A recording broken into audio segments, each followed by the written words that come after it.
मुझे ये कहते हुए खुशी हो रही है कि इन 10 सालों में हमने कभी कोई इक़्तिदार के हुसूल के लिए कोई शॉर्टकट इख्तियार नहीं किया है। हमने हमेशा अपने वैल्यूज़ को तरजीह दी है। हमने इस बात की कोशिश भी की है कि हमारी पार्टी में भी ऐसे लोगों के लिए दाखिला न हो जो करप्ट हों, कम्युनल हों, क्रिमिनल बैकग्राउंड रखते हों या अपॉर्चुनिस्ट हों। ऐसे लोगों के लिए हमने अपनी पार्टी के अंदर दाखिले के लिए गुंजाइश नहीं छोड़ी है। जब हम वेलफेयर स्टेट कहते हैं तो हम उसको और ज़्यादा नीचे जाकर डिफ़ाइन भी करते हैं कि हमारी मुराद वेलफेयर स्टेट से क्या है। हम ये बात कहते रहे हैं कि हम एक ऐसा समाज, एक ऐसा माशरा, एक ऐसी हुकूमत लाना चाहते हैं जिसके ज़रिए से हर सर को छत, हर बदन को लिबास, हर पेट को 2 वक्त की रोटी, हर हाथ को काम और हर पैदा होने वाले बच्चे को फ्री, कंपल्सरी और क्वालिटी एजुकेशन मिलनी चाहिए। इस दावे के साथ हम मैदान में आए। हम ये कह सकते हैं कि हमारी जो इलेक्शनरिंग थी, जिन लोगों ने जंगीपुर का इलेक्शन देखा है, जिन लोगों ने निज़ामाबाद का इलेक्शन देखा है, जिन लोगों ने और इलाकों के इलेक्शन देखे हैं, वो ये समझते हैं कि इलेक्शन में आवाम तक पहुंचने के लिए कम वसाइल के साथ,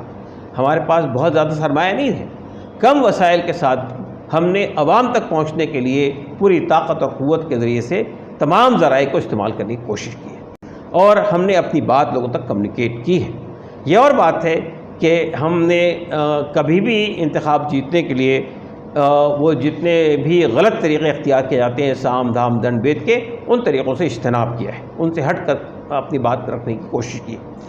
तो हम ये कह सकते हैं कि पार्लियामेंट और असम्बली में हमारी एंट्री अभी नहीं हुई है, लेकिन हम कई रियासतों में इस वक्त में, कर्नाटक में, केरला में, तेलंगाना में, बंगाल में, राजस्थान में और महाराष्ट्र में हमने लोकल बॉडीज़ के इलेक्शन जीते हैं। आप किसी भी पॉलिटिकल पार्टी से कंपेयर कर देख लेंगे तो आपको लगेगा कि हमारी पार्टी का इस पहलू से ग्राफ काफ़ी ऊंचा है और उन्होंने पब्लिक के दरमियान जाकर मसाइल को समझने की कोशिश की और उनको हल किया। और केरला में तो मैं ये कहना चाहता हूँ आपसे कि हमने 2 इश्यूज़ के ऊपर में यानी पॉलिसी इंटरवेंशन भी किया और प्रेशर पॉलिटिक्स का रास्ता भी इख्तियार किया था वहाँ पे, और उसके ज़रिए से हमने वहाँ एक बड़ी आबादी उन लोगों की है जिनके पास अपनी ज़मीन नहीं है घर बनाने के लिए, और या अपने पास कोई ज़मीन नहीं है और ज़मीनें वहाँ पे आसमान से बातें कर रही हैं स्कीम थे। हमने ऐसे तमाम लोगों के लिए एक नारा दिया, लैंड फॉर लैंडलेस पीपल, और उसके लिए यानी नॉर्थ केरला से लेकर यानी कासरगोड से लेकर त्रिवेंद्रम तक एक लगातार कई महीने तक कैंपेन चलाई। और इस कैंपेन के अंदर वो सब लोग जिनके पास जो बेज़मीन लोग थे वो हमसे जुड़ गए और नतीजा ये हुआ कि उस वक्त वहाँ पे यूडीएफ की सरकार थी और सरकार ने जब ये देखा कि इतना पॉपुलर मूवमेंट खड़ा हो गया तो कहीं ऐसा ना हो कि ये पॉलिटिकल पार्टी मजबूत हो जाए या ये कि हमारी पोजीशन कमज़ोर हो जाए, तो उसी दरमियान में जो एलडीएफ जो अपोजिशन पार्टी थी उसने भी इस मूवमेंट को अपने हाथ में ले लिया। बहरहाल हुकूमत ने असम्बली के अंदर एक बिल लाकर ये फ़ैसला किया कि हम हर उस आदमी को जिसके पास ज़मीन नहीं है 3 सेट ज़मीन फ्री ऑफ कॉस्ट प्रोवाइड करेंगे। यहाँ पर जाहिर बात है कि ये हमारा बग़ैर कोई इलेक्शन जीते यानी असम्बली का कोई इलेक्शन जीते बग़ैर सिर्फ पॉलिसी इंटरवेंशन के ज़रिए से और प्रेशर पॉलिटिक्स के ज़रिए से हमने आवाम का एक बहुत ही सुलगता हुआ मसला हल करवाया। इस दरमियान में जिन मसाइल से लोग जूझ रहे थे, चाहे वो ऑक्सीजन की सप्लाई की कमी का मामला हो, चाहे वो हेल्थ की इमरजेंसी का मामला हो, चाहे वो लॉकडाउन के नतीजे में जो माइग्रेंट वर्कर का इशू हो, चाहे अनएम्प्लॉयमेंट का इशू हो, चाहे हम कह सकते हैं कि पॉलिटिकल प्रिजनर्स का मसला हो, चाहे हम समझते हैं इकनॉमी की जो पोजीशन हो गई है, ख़राब हो गई है, डिटरॉटिंग इकनॉमी है, उस पर हमने इन वेबिनारों के ज़रिए से आवाम को तवज्जो दिलाने की कोशिश की। दोस्तों और साथियों, ये मैं सिर्फ ये इसलिए बताना चाह रहा हूँ आपसे कि पॉलिटिकल पार्टी सिर्फ इलेक्शन नहीं लड़ती है, बल्कि वो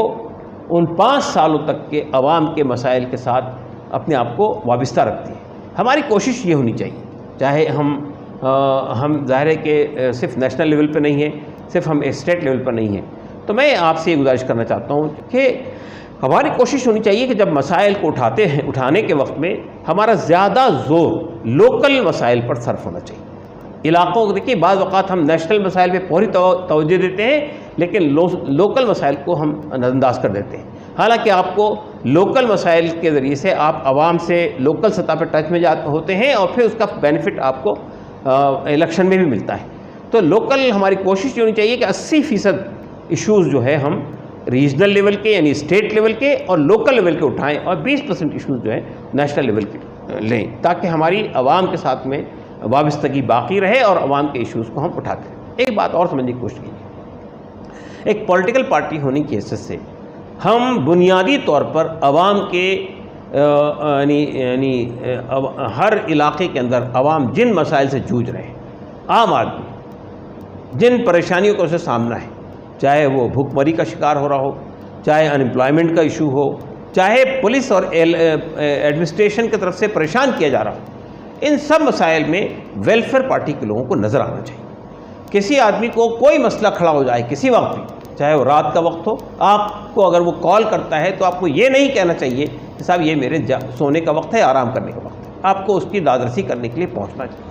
पॉलिटिकल पार्टी जो है का वर्कर जो होता है वो 24 घंटे का वर्कर होता है, वो 7 दिन का वर्कर होता है, 24/7 का वर्कर होता है। वो पार्ट टाइम काम नहीं करता है, वो फुल टाइमली इंगेज होता है। तो जब आप आवाम के मसाइल को इसी अंदाज में उठाएंगे, उसमें उस वक्त उस जगह पहुंचेंगे जब जहां कोई मसला खड़ा हो, सबसे पहले हमें पहुंचना चाहिए। सबसे पहले वेलफेयर पार्टी के आदमी को वहाँ नज़र आना चाहिए, चाहे वो मसला फ़र्द का हो, चाहे मसला वो एक इज्तिमाइयत का हो, हर जगह हमें वहाँ नज़र आना चाहिए। और ये लोगों को ये एहसास होना चाहिए कोई आए या ना आए, वेलफेयर पार्टी के लोग पहुँच जाते हैं और लोगों के मसाइल को हल करने की कोशिश करते हैं। इस वक्त में हमारा मुल्क जिन हालात से गुजर रहा है,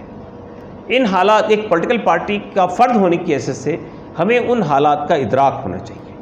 उन हालात से वाक़फ़ियत होनी चाहिए,